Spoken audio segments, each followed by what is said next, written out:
Namaste, I am Dr. Vijay from Pune. I am pediatrician as well as I am an allergist and immunologist. Since last 27 years I am practicing in allergy immunology. I have done the courses from American Academy of Allergy Immunology. Recently from the Munster University Hospital completed a master class in allergy and immunotherapy.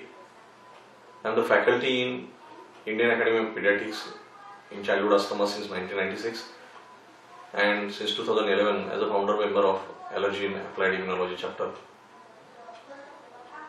I am the member of Indian College of Allergy Immunology Asthma, World Allergy Organization as a member, as well as I am the expert on the respiratory allergies by the European Academy of Respiratory Allergy chapter. See, now the season of allergy is happening all over India. We are getting a lot of patients, repeated cold, cough, asthma, sinusitis, ocular allergies because of the October heat. See, if you see worldwide, even 2019 now, World Allergy Organization, they have said it's an epidemic and there are now novel approaches for this epidemic to manage.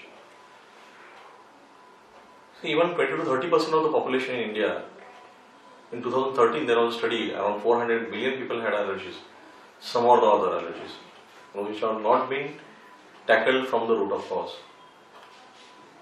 So if you see, even latest in Ganesh Chaturthi, there was news in Times of India.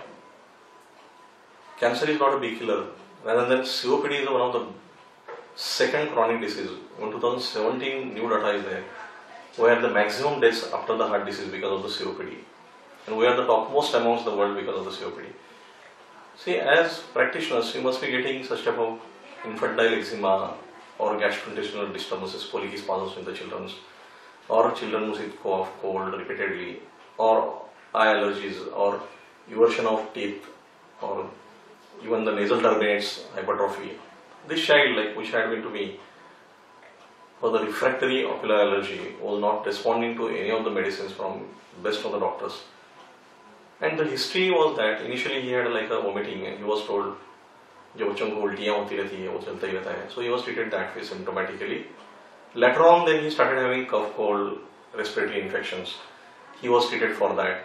Then he had asthma, then he was put on inhalers and all. And now he is having such a significant eye allergy which is not responding to any of the medicines. His quality of life has been affected so badly. He misses the schools, he has to put a lot of eye drops, he continually scratches it. His cornea has also been damaged because of that. So this is a very common scenario, and if you see this, another child which had a significant ocular allergy and another child which has had a oral mouth ulcers which are not responding to anybody. If you see carefully, his nasal turbinate hypertrophy is there. This child was guided for the tonsillar adenectomy, but with the proper allergy management, he had a very good recovery. He used to have a rhinitis and all. One more child which had a significant, after some medicines for the cough cold, used to have eruptions. This child with a repeated skin allergies, but clinically, carefully examined, his turbinate were hypertrophied. This child was referred from the ICU from one of the best hospitals. Had a repeated cough cold initially, he was treated symptomatically. One fine day, he was given something and he had a significant choking up of the respiratory tract and he was rushed to the hospital. He was admitted for a few days for the coma. He is now having a mental retardation, repeated cough cold is persistent. Then we examined, when we did the testing, he had a significant dust mites which are common in the beds, in the sofas, curtains, everywhere. He was allergic to that. And if you see this picture carefully, the nasal turbinates up to the sinuses, up to the ears, up to the lower airways, it's all connected with mucosa. This same child which was not being treated properly and had a significant infected eczema, these long eyelashes, this eczema of the eyes, the dark circles, or the bluish back discoloration because of the edematous mucous membranes in the nasal and paranasal cavities, this molar spasm, like this lower eyelid spasms can be there, watering of eyes, nasolacrimal duct blockage. because the turbinates and the sinus pressure on the, then open mouth breathing, or some of the children they go on doing this way, allergic salutes. These are the common features, like some children they put into the nose. This is to relieve the blockers nose. And if you see the turbinates, it's a very simple test, just lift it and see. The inferior turbinates are the main antennas, and that's why all the dusts and pollens they get stuck up over here and the patient is getting sensitized. Sometimes in between the patient can be asymptomatic, doesn't mean that he doesn't have a sensitization which is happening inside or inflammation. It can be in the sinuses anywhere. Later on he will have a severe symptoms. So we have to always check for clinically. Some people have a Darius line, which is the bony and cartilaginous septum, horizontal line, that can be the sign of it. Some children they go, even adults also do such type of facial grimaces. Then inferior turbinate is very important. You have to always examine this very bad picture of ocular allergy. This child used to have repeated infections. Ask simply to say ah and put a spatula or tongue depressor and look for the posterior pharynx, where is the cobblestone appearance like artificial waterfall, how the posterior pharyngeal hyperplasia will be there. So it's a systemic disorder basically, and from one part to the another part, when the patient will have complications, you don't know that. So it's basically, some people initially have a colic spasms or food intolerance or acidity and all. Later on, rhinitis, or somebody has a rhinitis, they can have a GIT symptoms. Somebody has a sinusitis, they can have asthma or ear problems. It's all connected. It's a global problem, even leading to the skin problem.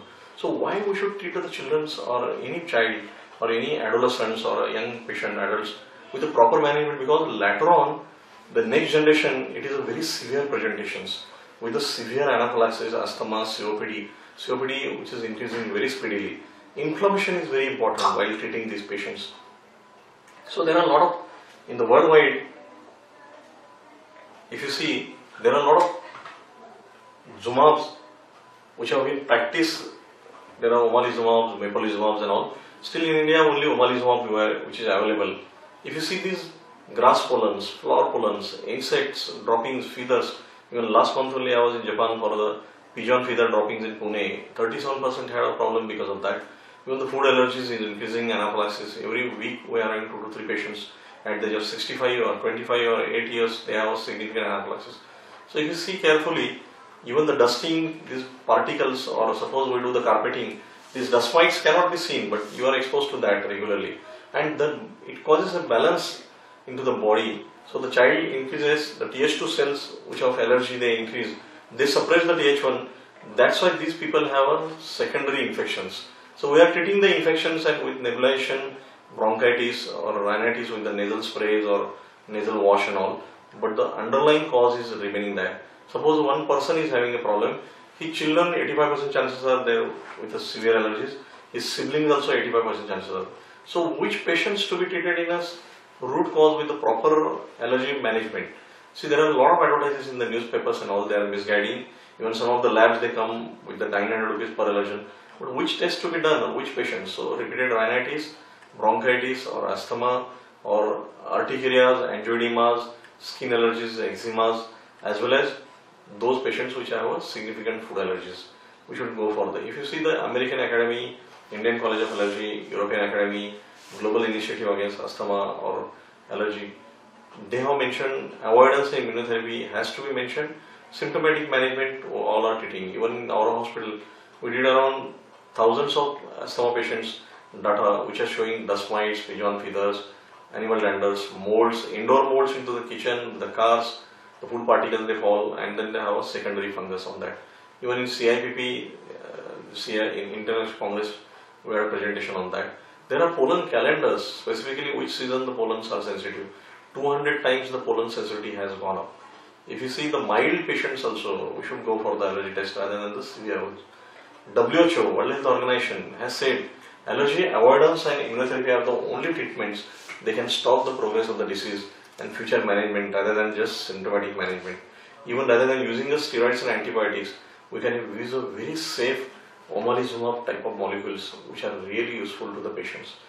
See, avoidance is must without any medicines also, because like a diabetes, how we always guide the patients for the sugar management, do some diet management and exercise.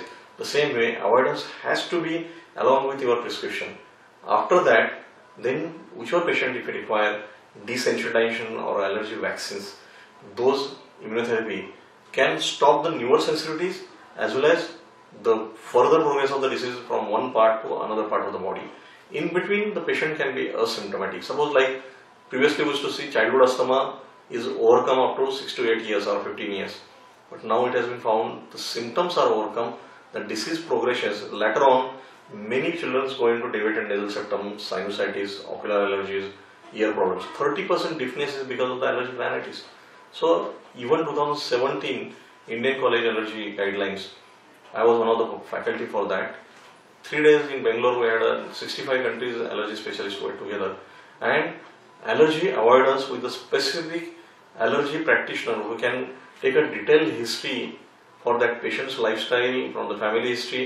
Selection of allergens is very important rather than panels of tests from the laboratories. And then after selecting the allergens, whichever the comes report, some of them which require immunotherapy, they can have a cross reactivity and cross immunity to the other allergens also. So they may not require all the panels should not be tested, and all the immunotherapy for all the positivity should not be there. Even the cost effectiveness, if you see, the patient which take the repeated medicines and later on they go into the complications and their cost also increases. Rather than that, you treat symptomatically and immunotherapy, the complication also stops and their cost also comes down that way.